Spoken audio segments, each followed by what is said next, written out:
የአኳሪየስ ደካማ ጎኖች። አንደኛ፣ መለያየት። አኳሪየስ አንዳንድ ጊዜ ራቅ ብለው ወይም በስሜት ርቀው ሊገኙ ይችላሉ።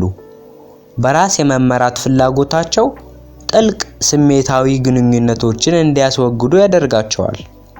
ይህም ሌሎች ወደ እነርሱ ለመቅረብ አስቸጋሪ ያደርጋቸዋል። ሁለተኛ፣ አመፀኛነት።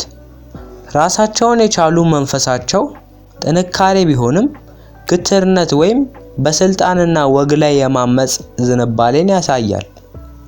ይህ በተቀነባበሩ አካባቢዎች ውስጥ ግጭቶችን ሊያስከትል ይችላል። ሶስተኛ፣ አለመመጣጠን። የውሃ ውስጥ ተመራማሪዎች አኳሪየሶች በፈጠራ ሐሳቦቻቸውና ባልተለመደ አስተሳሰባቸው ይታወቃሉ። ነገር ግን ይህ ደግሞ የመከታተያ እጦትን ያስከትላል። በጊዜ ሂደት በፕሮጀክቶች ወይም ቃል ኪዳኖች ላይ ትኩረት ለማድረግ ሊታገሉ ይችላሉ።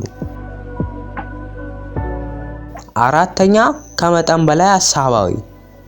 ጠንካራ የማህበራዊ ፍትህ ስሜታቸው አንዳንድ ጊዜ ለውጥ በምን ያህል ፍጥነት ሊመጣ እንደሚችል ወደማይጨበጥ ተስፋ ሊመሩ ይችላሉ። እውነታው ከፍ ያለ ግባቸውን ሳያሳካ ሲቀር ይህ አስተሳሰብ ብስጭት ሊያስከትል ይችላል። አምስተኛ፣ መበሳጨት። አኳሪየስ ድፍረት የተሞላበትና ግልጽነት ያለው ሊሆን ይችላል። ይህ ደግሞ ቸልተኛ ወይም ጨካኝ ሆኖ ሊወጣ ይችላል። ሐቀኝነትን የማስቀደም ዝንባሌያቸው አንዳንድ ጊዜ ሳያውቁት የሌሎችን ስሜት ሊጎዳ ይችላል። ስድስተኛ፣ ግርዶሽነት። ልዩ መሆን ብዙ ጊዜ የሚከበር ቢሆንም አኳሪየሶች የእነሱን ቅልጥፍና በጣም ርቀው ሊወስዱት ይችላሉ። ይህም ወደ አለመግባባቶች ወይም ያልተለመዱ አመለካከቶቻቸውን ከማይጋሩ ሰዎች መራቅን ያስከትላል። ሰባተኛ፣ የቁርጠኝነት ችግር። ለነጻነት ያላቸው ፍቅርና አሰሳ ለአኳሪየሶች ግንኙነቶችን ወይም የረጅም ጊዜ እቅዶችን ለመስራት ፈታኝ ያደርገዋል። የታሰሩ መሆንን ወይም የግልነታቸውን ማጣት ይፈሩ ይሆናል። ስምንተኛው፣ ኢንተሌክቹዋላይዜሽን። አኳሪየሶች ስሜቶችን ከአእምሯዊ እይታ አንጻር የመቅረብ አዝማሚያ አላቸው። ይህም ከስሜታቸው ጋር ሙሉ በሙሉ እንዳይሳተፉ ወይም የሌሎችን ስሜት እንዳይረዱ ያደርጋቸዋል።